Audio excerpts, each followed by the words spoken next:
Navy बायसमध्ये काय आहे. ओके, सो बेसिक यूज किंवा मेन नीड लॅपलास एस्टिमेटरची. सी ज्या वेळेस ना तुम्ही एखाद्या टर्मची किंवा काल जशा मी कंप्लीट टर्म दिल्या होत्या आठवते, probability of like multiple events होते. For example you can take probability of like mild, the probability of high, probability of true, or probability of like any whatever it will be. जर multiple terms येत असतील आणि त्यांची जर overall तुम्ही जर probability calculate करत असाल आणि त्यातली जर एखादी टर्म जर झिरो येत असेल ना, जस्ट ॲझ्युम की जी काय आहे प्रोबॅबिलिटी ऑफ माइल्ड त्याची ना झिरो येत असेल. ओके, आणि झिरोसोबत बाकीच्या गोष्टींना मल्टिप्लाय होत होत्या, राईट. सो त्याचा अर्थ किंवा सिम्पल मॅथमॅटिक्स पहा, एखाद्या टर्मला जर झिरोनं मल्टिप्लाय केलं किंवा एखाद्या नंबरनं जर झिरोनं मल्टिप्लाय केलं तर आउटपुट काय येते त्याचं? हां, zero. Right, zero. Zero. So that's why एखाद्या टर्मला जर क्वेश्चन झिरो मल्टिप्लाय केलं तर आउटपुट झिरो येते. सो हा जो झिरोचा प्रॉब्लेम आहे, ओके, म्हणजे प्रोबॅबिलिटी किती आली? Zero, right. हो. Okay, the main reason or due to that whole term becomes zero. It is called as zero frequency problem. To overcome from this or to overcome from this drawback, we have Laplace estimator. Laplace estimator ची गरज का आली, का आहे किंवा Laplace estimator चा use का केला जातो? हो sir. Okay, so basically it is used to solve zero frequency problem. It is used in multinomial Nemi bias. We are changing the p of x by y term. Okay, conditional probability जी काल तुम्ही पाहत होता त्या रिलेटेडच आहे. So conditional probability जी काल आठवते काय पाहिलं होतं फॉर्म्युला वगैरे? हो सर. ओके, पहा. सो लॅपलास एस्टिमेटर ची एक्झॅक्ट टर्म कशी आहे किंवा काय आहे? So P of X I divide by Y is equals to N C plus alpha divide by N plus M. Okay, N C is nothing but number of instances where Y is equals to S and n is equals to no. Okay, म्हणजे basically किती instances आहेत? Okay, दोन instance, yes आणि no. So total one, हा one असेल, हा to असेल. So total दोन इन्स्टन्सेस. सो या ठिकाणी एन सीची व्हॅल्यू किती असेल? Number of instances 2. Okay, so number of instances will be 2. Laplace estimator parameter will be by default 1, so that's why 1. Then n is nothing but total number of target columns value. Okay, हा जर पाहिला असेल target column value तर तुम्हाला माहिती होते किती होत्या. सपोज एक टार्गेट कॉलम असेल तर त्यामध्ये नंबर ऑफ एस किती होते? आय थिंक 9 काहीतरी होते, right. Total number of target columns. हा sir, 9. So it will be around 9. Okay, so M is nothing but the number of unique values in column. त्या कॉलममध्ये नंबर ऑफ युनिक व्हॅल्यू किती आहेत? Like सनी, rainy जे काय असेल ते total suppose 3 असतील तर 3. क्लिअर? हो sir. Yes sir. Next, multinomial probability formula. X खाली एक्स आणि वायच्या टर्ममध्ये दिलं होतं, आठवते? हे आणि ए आणि बीच्या फॉर्ममध्ये आहे. बट चॉईस इज युअर्स, तुम्ही काय पण यूज करू शकता. क्लिअर? हो sir. Yes sir. Now see multinomial naive बायसमध्ये 3 व्हेरियंट्स आहेत. काल सांगितलं होतं. कोणकोणते? हां, आठवतंय? 3 व्हेरियंट्स काल डिस्कस केले होते. हा सर. हां, कोणकोणते? एक गॉसियन्स नेव्ही बायस होता. ओके, एक बर्नौलीचं होतं सांगतो. आणि सो मल्टिनॉमियल नेव्ही बायसचा तर फॉर्म्युला ऑलरेडी वरती सांगितला. ओके, बेस थेरम तोच आहे. Bayes theorem P of Y by X is into P of X by Y into P of Y divide by P of X. Okay, then coming to the Gaussian naive बायसमध्ये formula असेल P of X I divide by Y is equals to 1 divide by under root of 2 pi सिग्माचा square. Okay, raise to sorry into आणि त्यांना परत हिच्या डोक्यावर म्हणजे e raise to X minus mu bar या complete whole टर्मचा square divide by 2 सिग्माचा स्क्वेअर. ओके, सो हा जो यू आहे याला म्यू म्हणतात, लक्षात घ्या. म्यू ऑर मीन, ठीक आहे. देन सिग्मा, हे सिग्मा जे तुम्ही बघतात ते. Okay, so it is no standard deviation sigma. Clear? Terminology clear झाली याची? हा सर. गॉसियन नेव्ही बायसचा हा फॉर्म्युला आहे. Coming to the Bernoulli's part. So for Bernoulli's it will be P of I by Y into X I plus 1 minus P of I by Y into 1 minus X I. हा formula आहे बर्नौलीजचा. Clear? हो sir. हा sir. Okay, so रट्टा मारायची गरज नाही, simple फॉर्म्युलेत लक्षात राहतं. नाव आणि ट्रिक डेव्हलप करा. अशी लक्षात राहत नसतील ना, तर develop your on trick, easily लक्षात राहतील. ओके, व्हॉइस असिस्टंट हे एक स्टाफ पोर्शन आहे ॲक्च्युली ना. तो या म्हणजे लाईक लॅपलासमध्ये पण बिलॉंग करत नाही, NLP मध्ये पण बिलॉंग करत नाही. म्हणजे NLP थोडाफार येत असेल, बट डेडिकेटली टेलिंग आजच्या लेक्चरमध्ये आणि या कन्सेप्टचा कुठंच अर्थार्थी संबंध नाही. ओके, सो व्हॉइस असिस्टंट जे काय आहे ते कसे काम करतात हे आय थिंक एक्झाम्पल्स किंवा ही गोष्ट समजावून सांगतो बॅचमध्ये त्यावेळेस ती नोट डाऊन केली किंवा मेन्शन केली आहे. सो बेसिकली व्हॉइस असिस्टंट कसं काम करते, it's converting voice into text. Okay, टेक्स्टला प्री प्रोसेस केलं जातं आहे, परत मॉडेलला दिलं जाते, मॉडेल काहीतरी त्याचं प्रेडिक्शन देते, परत जे काय प्रेडिक्शन किंवा आन्सर आहे ते परत टेक्स्टमध्ये दिलं जाते. ओके, आणि तुम्हाला परत ऑडिओमध्ये दाखवलं जाते. ठीक आहे, सो तुम्ही जे काय व्हॉइस कमांड देतात आणि तुम्हाला जे काय व्हॉइस आउटपुट भेटते किंवा व्हॉइस आन्सर जे भेटतं त्याचं, सो त्याच्या बॅक एंडला एवढ्या गोष्टी काम करतात. जे तुम्हाला विदिन फ्रॅक्शन ऑफ सेकंड काम झालेलं दिसतंय, त्याच्या पाठीमागे एवढे API एवढे हिट होतात किंवा ना एवढे कोड किंवा एवढे ना इंजिन्स पाठीमागे बॅक एंडला काम करतात. क्लिअर? ओके, सो हे होतं PDF मध्ये. Now coming to the Jupyter notebook. It's taking time. Let's see.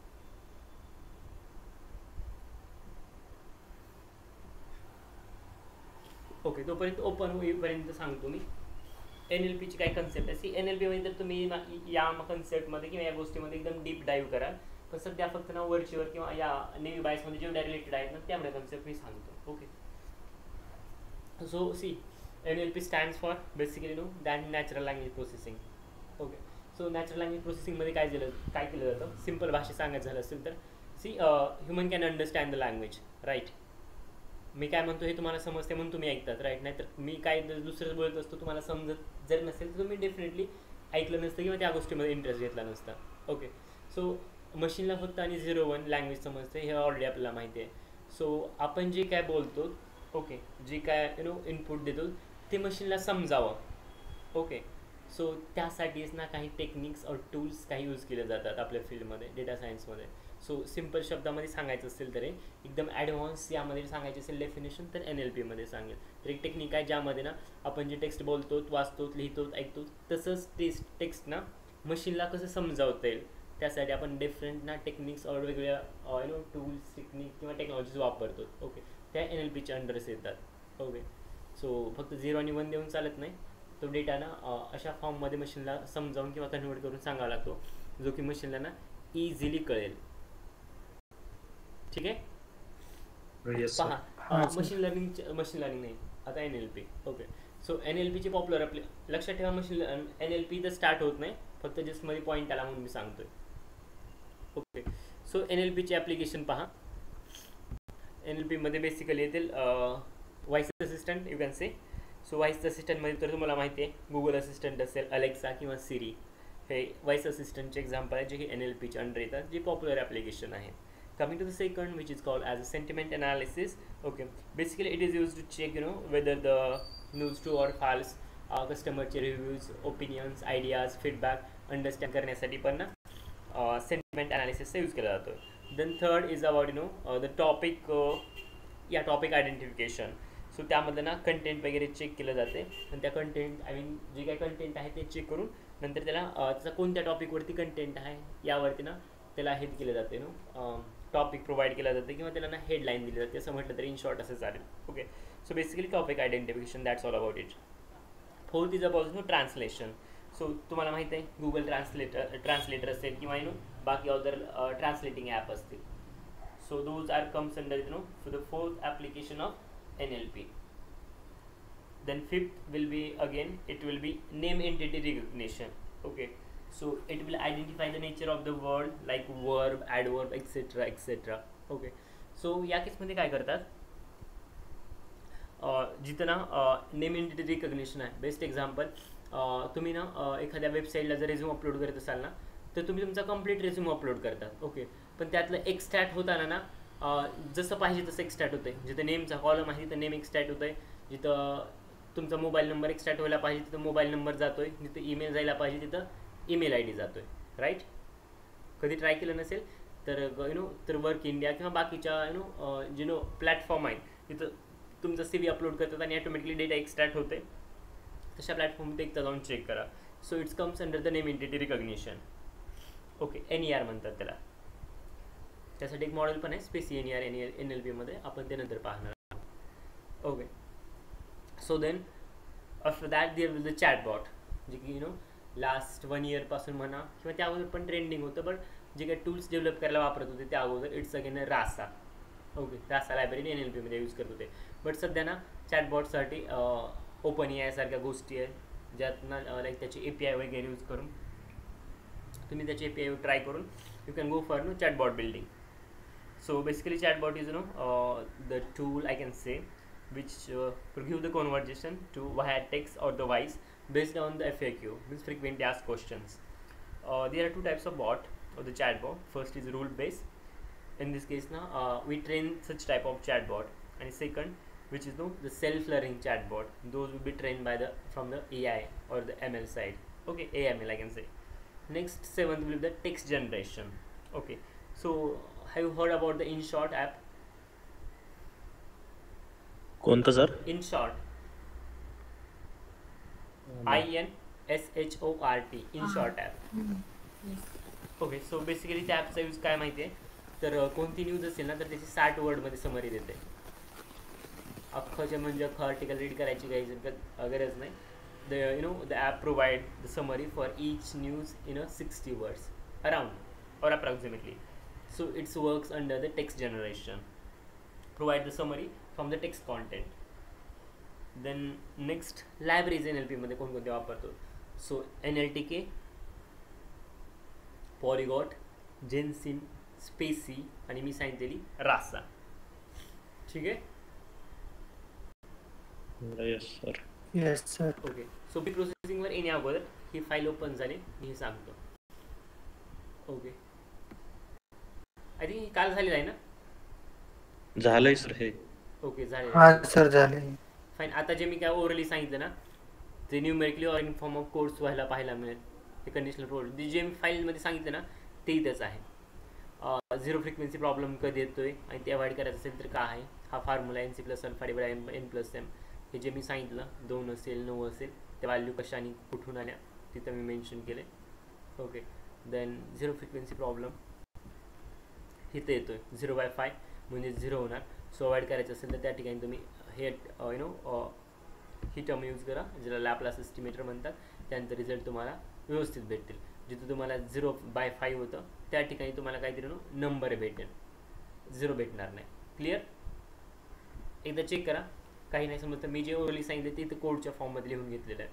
काही अडचण असेल तरी no worries, I will be always there. Ping करा, स्क्रीनशॉट टाका किंवा मग नेक्स्ट लेक्चरमध्ये पाहू. चालेल? काय डाऊट असेल तर चालेल सर, सांगतो रिवाइज केल्यानंतर. ठीक आहे. Okay, coming to the again the NLP part. मला वाटलं या फाईलमध्ये काहीतरी आहे जे झालेलं नाही म्हणून मी चेक करण्यासाठी आलो होतो, बट ऑलरेडी झाले ते. Pre processing on text. See NLP मध्ये जे काही टेक्स्ट आहे ना, जस्ट गिविंग एक्झाम्पल, तुम्ही सपोज एखादं प्रोडक्ट ना अमेझॉन किंवा फ्लिपकार्टवरनं ऑर्डर केलं, ठीक आहे, आणि ते प्रोडक्ट ऑर्डर केलं आणि ते प्रोडक्ट ना लाईक म्हणजे क्वालिटी एकदम भारी होती असं समजा, जस्ट ॲझ्युम. ओके, समजायला काही जात नाही, ॲझ्युम करा. ओके, सो प्रोडक्ट एकदम भारी आहे आणि तुम्ही त्याचा रिव्ह्यू दिला. ओके, सो रिव्ह्यू लिहिताना असं येईल की the product quality is very best.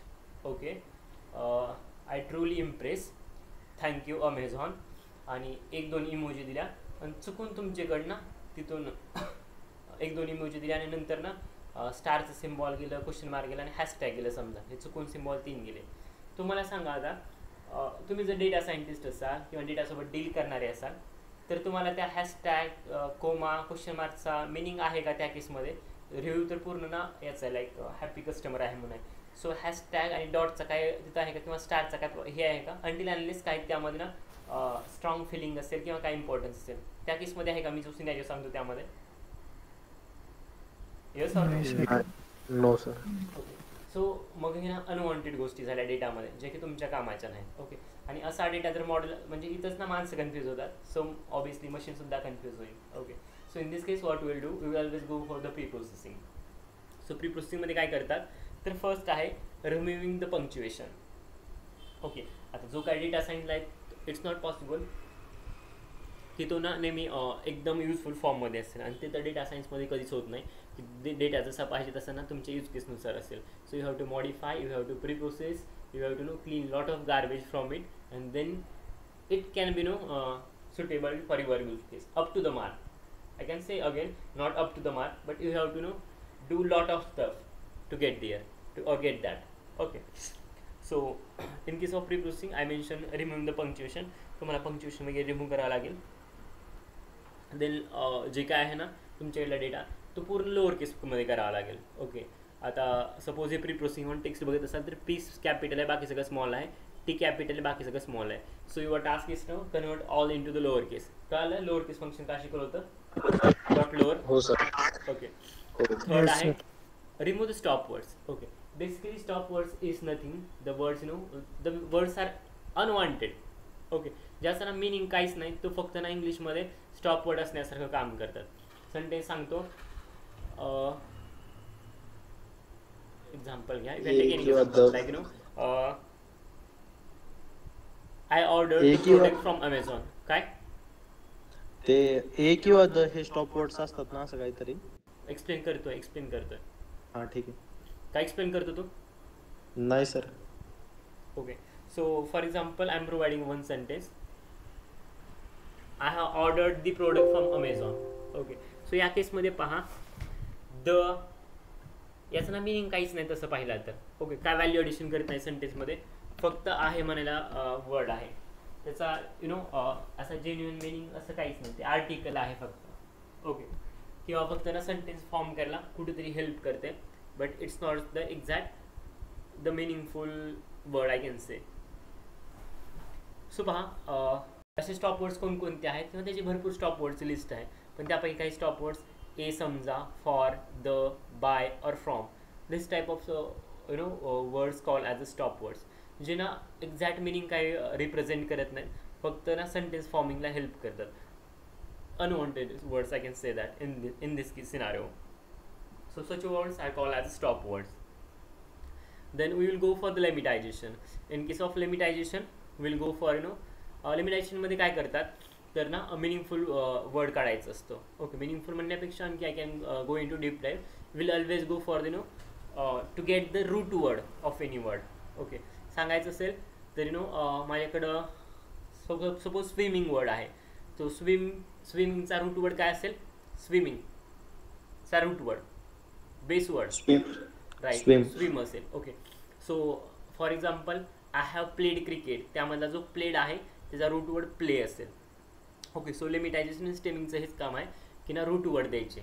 Okay, so lemmatization meaningful root word देतोय, बट आणखी एक गोष्ट सांगतो. बेसिकली मी जो काही सिनारिओ सांगतो त्या केसमध्ये या गोष्टी ॲप्लिकेबल होतील, बाकी डेटा चेंज झाला किंवा सिनारिओ चेंज झाला तर गोष्टी इकडच्या तिकडे थोड्याफार होऊ शकतात. Okay, so lemmatization in most of the cases give the meaningful words. Okay, but let come to the स्टेमिंगवाला part of stemming. So stemming you know not giving the meaningful words. Okay, it's doing the printing aggressively. Okay, it don't have any emotion, okay, or any kindness.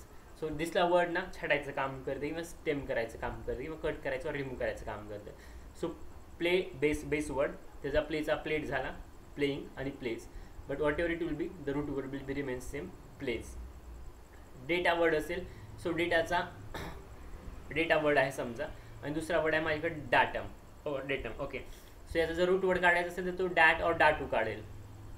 Okay, but त्याला meaning काहीच नाही तसं पाहिलं तर, right. Yes. Coming to the next, believe word आहे, त्या ठिकाणी तुम्ही you know stemming technique use केली तर त्या ठिकाणी बिलीवचं बेली केलं.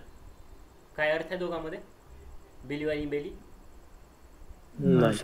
ओके, यू का तुम्ही असं म्हणतात का आय कॅन ट्रस्ट यू किंवा I can believe you. Okay, तसं आय कॅन बिलीव म्हणतात का? So there will be no meaningful impact in the sentence. So believe आणि बेली दोन वेगळ्या गोष्टी आहेत. ओके, सो दॅट्स वाय जे काय तुम्ही स्टेमिंग पाहतात इट्स नॉट पॉसिबल की स्टेमिंगवाल्यांना सगळे सिनारिओमध्ये चांगलं काम केलं पाहिजे. So things you know things are vary, results are vary from data to data and word to word. Okay, So there is no fixed pattern which apply for all the words or all the context, okay, provided by the user. Then next thing, we will going to convert the text into the numbers. कारण मशीनला तर text समजत नाही, so numbers मध्ये convert करतो. So that's why we have few techniques such as bag of words, which is also called as count vectorizer, or bag of tokens. Then second is TF-IDF vectorizer, which is called as a term frequency, inverse document frequency. Then third is word to vec. Fourth is word embedding. Okay, fine. So तुम्ही हे पुढचं काम आहे. जर तुमच्याकडे NLTK install नसेल तर you can do one thing, pip install NLTK. NLTK stands for Natural Language Toolkit. Then import NLTK, install झालं की import करून घ्या. त्यानंतर NLTK.download stopwords करा. जे काही stopwords आहेत NLP मध्ये ते पूर्ण stopword डाउनलोड केले. डाउनलोड झाल्यानंतर इथं option in output in true. Okay, then what you can do, go for from NLTK.corpus import stopwords. Okay, import झाले. आता तुम्हाला त्याची लिस्ट करायची कोणकोणते इंग्लिशमध्ये stopwords आहेत. So you can do one thing, stopwords underscore list is equals to stopwords.words language English print stopword list. So सगळे stopwords इथं print होते. Clear?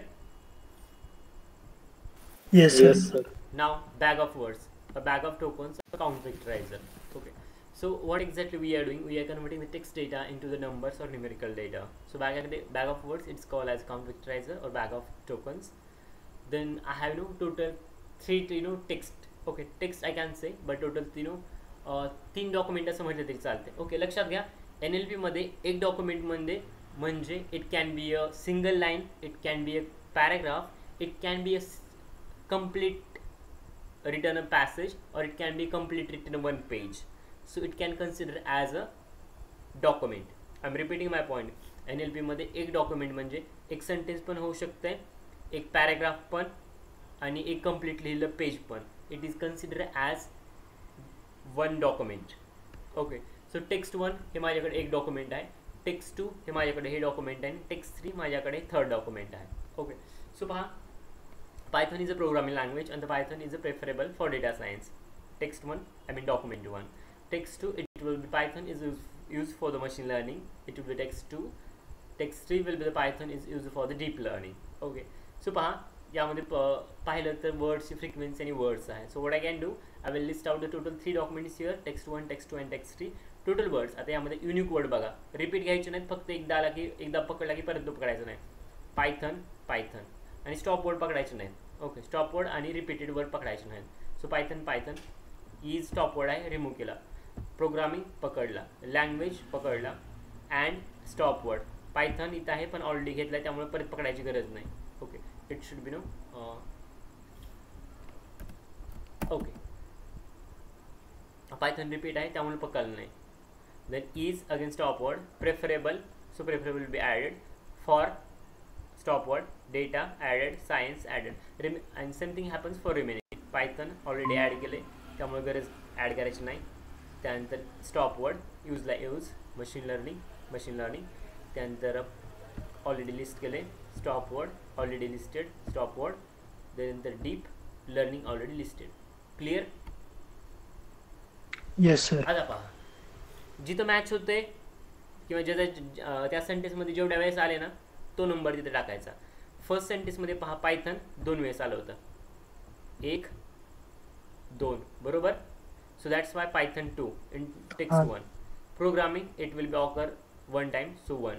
Language single time 1. Preferable 1 time. Data 1 time. Science 1 time. Use आले का कुठं पहिल्या सेंटेन्समध्ये दिसते का? नाही सर. ओके, सो यूज कुठे लिहिलेले आहे तर document text, I mean document 3 आणि 2 मध्ये. दॅट्स वाय इथं 1 दिसेल. मशीन सेकंडमध्ये आहे, सो सेकंडमध्ये 1 असेल. लर्निंग या दोघांमध्ये आहे पण फर्स्टमध्ये नाही, सो दॅट्स वाय इथं 0 आणि बाकी 1.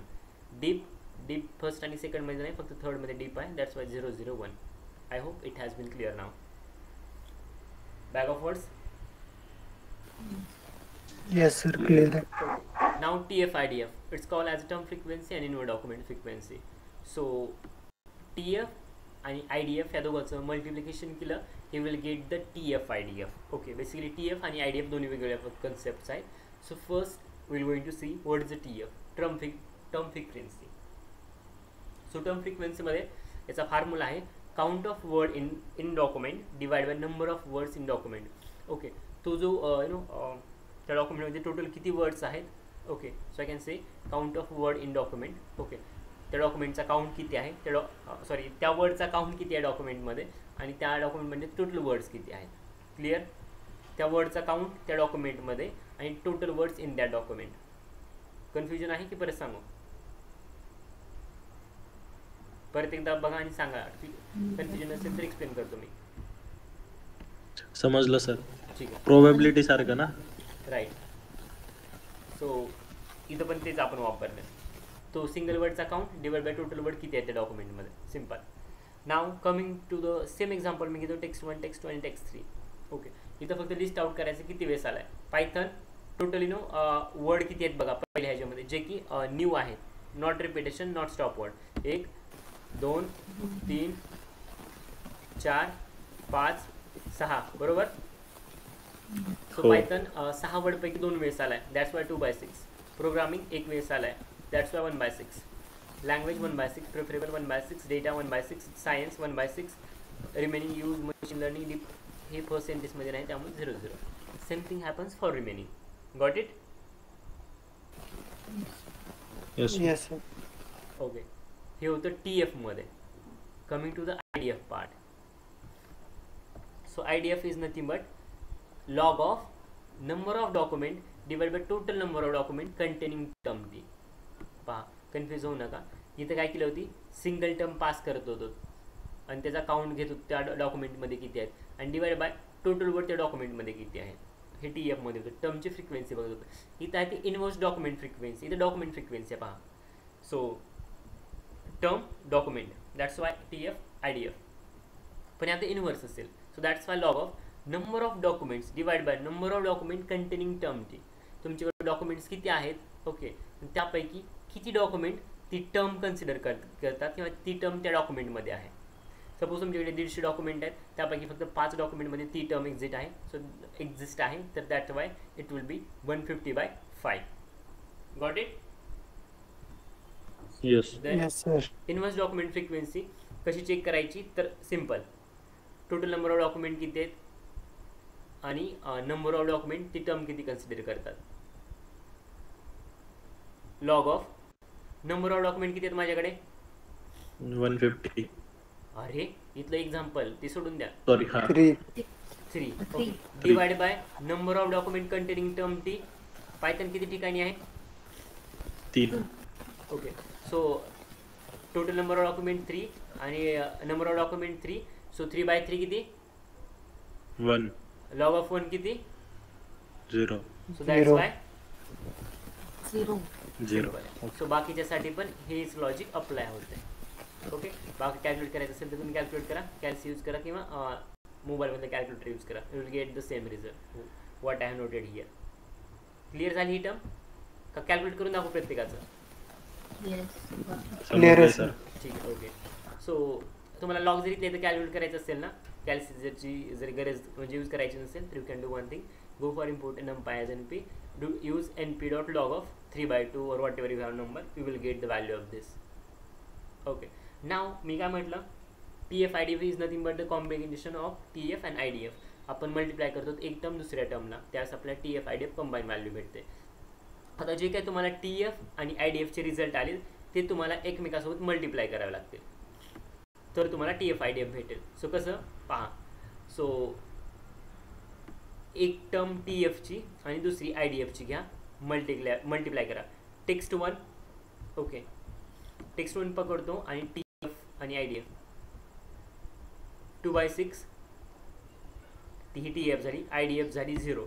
So 2/6 into 0, I mean 2/6 into 0 किती. 0. So it will be 0. Now programming. So programming second word आहे. So program will be 1/6 into 1.10. 1/6 into 1.10. It will be around 0.18.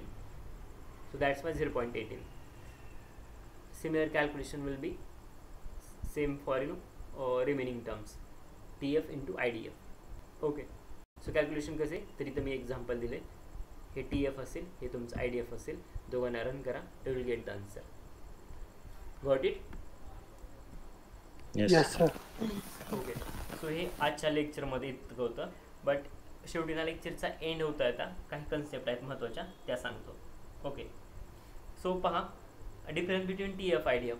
सध्याच्या लेक्चर पुरता हा डिफरन्स सांगतोय. NLPमध्ये गेल्यानंतर यामध्ये भरपूर तुम्ही डीप डाईव्ह कराल. मी आत्ता पण सांगतोय. फक्त वरचे फक्त ट्रेलर होतं, पिक्चर तो अभि बाकी आहे. ते NLPमध्ये पिक्चर तुम्हाला पाहायला मिळेल. हे सध्या फक्त ट्रेलर होतं, TF IDF काय आहे. त्यामुळे तुम्ही इवन दो या लेवलपर्यंत जाल की वर्ड ट्विकचा रिसर्च कोणी लावला, कधी लावला, कुठं काम करत होता, या गोष्टी पुढे पाहाल किंवा भेटतील तुम्हाला ऐकायला. Okay. So you will be remember like a story. मी ना 3 वर्ष अगोदर स्टोरी लक्षात ठेवल्यासारख्या त्या गोष्टी लक्षात ठेवल्या होत्या. सो तुम्ही पण ना तशाच लक्षात ठेवा. आय थिंक थॉमस मिकोलो का काहीतरी समथिंग नाव होतं, मी सांगेल लेक्चरच्या वेळेस. बट या थॉमस मिकोलो और समथिंग लाईक दॅट. त्यानं काहीतरी ना याचा वर्ड टू वेकचा शोध लावला होता. तो अगोदर तो गुगलमध्ये काम करतो, त्यानंतर फेसबुक, असं काहीतरी स्टोरी आहे. मी लेक्चरच्या वेळेस सांगेन. ओके. पण त्यानं ते वर्ड टू वेकचा शोध लावला, नंतर तो त्यानं फेसबुक जॉईन केलं आणि त्यानं त्याच्यासारखंच एक दुसरं मॉडेल लगेच ना डेव्हलप केलं. सांगेल, डोंट वरी. पण सगळ्यांना राईट टायमिंगवरती लक्षात राहील ती गोष्ट तुम्हाला. Okay. Coming to the TF IDF part difference. Okay. Count vector as bag of tokens और बॅग ऑफ वर्ड्स म्हणतात.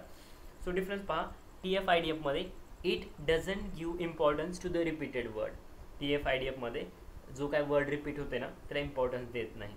बट काउंट वेक्टरायझरमध्ये और बॅग ऑफ वर्ड्समध्ये it gives the importance to the repeated word. Again TF IDFमध्ये it gives the importance to the unique word, TF IDFमध्ये. but in case of count vectorizer it gives the less importance to the unique word. Clear? Simple भाषेत सांगतो. Okay. TF IDFमध्ये काय होते, जे words ना repeat okay, I will repeat. अगोदर ना वाटलं तर लिस्ट डाऊन करून घ्या किंवा रेकॉर्डिंगमध्ये सगळ्या गोष्टी सेव्ह होतात. So don't worry. TF IDFमध्ये सांगतो किंवा काउंट वेक्टरायझरपासून स्टार्ट करतो, ते सोपं आहे. काउंट वेक्टरायझरमध्ये काय करतो, वर्ड रिपीट झाले ना त्याला जास्त इम्पॉर्टन्स भेटते. ओके. पण युनिक वर्डला कमी इम्पॉर्टन्स भेटते. लक्षात आहे? काउंट वेक्टरायझर वर्ड रिपीट असेल तर इम्पॉर्टन्स जास्त, वर्ड युनिक असेल तर त्याला इम्पॉर्टन्स कमी. हे काउंट वेक्टरायझरमध्ये. पण TF IDFमध्ये ह्याचे अपोजिट होते. ओके. TF IDFमध्ये वर्ड परत आला की त्याला व्हॅल्यू कमी भेटते. ओके. पण वर्ड जर युनिक असेल तर त्याला इम्पॉर्टन्स और व्हॅल्यू जास्त भेटते in case of TF IDF. Clear? हो sir. Ah, sir. Okay, so that's all for today. I hope there will be no any questions. असतील तर विचारा, मी आहे इथंच. No, no sir. Question sir. Okay, fine. So जे काय ना उद्या आय थिंक याच्यावरती मल्टी नॉमिनल नेव्ही बेसवरती एक मॉडेल पाहता येईल आणि ते मॉडेल पाहिल्यानंतर आपण हे पाहूत NLPचे NLP नाही, मल्टी नॉमिनल नेव्ही बेस एक मॉडेल होईल आणि त्या मॉडेलनंतर स्ट्रीमिंग आणि लिमिटायझेशनचे 1-2 एक्झाम्पल किंवा त्याबद्दल थोडी डिटेल्स देईन, तुम्हाला आयडिया येईल की एक्झॅक्ट काय होते. आणि त्यानंतर हे सगळं झालं तुमचं अल्गोरिदम झाले, multi nominal navy base, SVM PCA राहतात, ते आपण पाहूत साईड बाय साईड. पण त्यानंतर लगेच तुमचं ना फीचर सिलेक्शन चालू होईल, ज्याला तुम्ही डायमेन्शनलिटी रिडक्शन टेक्निक्स पण म्हणतात, ते चालू होईल. त्यानंतर ते संपल्यानंतर पुढे तुमचं मग PCA आणि SVM वगैरे घेतलं जाईल. त्यानंतर हायपोथेसिस टेस्टिंग आहे, ते सिंगल लेक्चरमध्ये एंड होते आणि त्यानंतर तुमचं ML बहुतांशी संपते. Then will go directly jump for the deep learning. After deep learning will go for the deep learning नंतर NLP.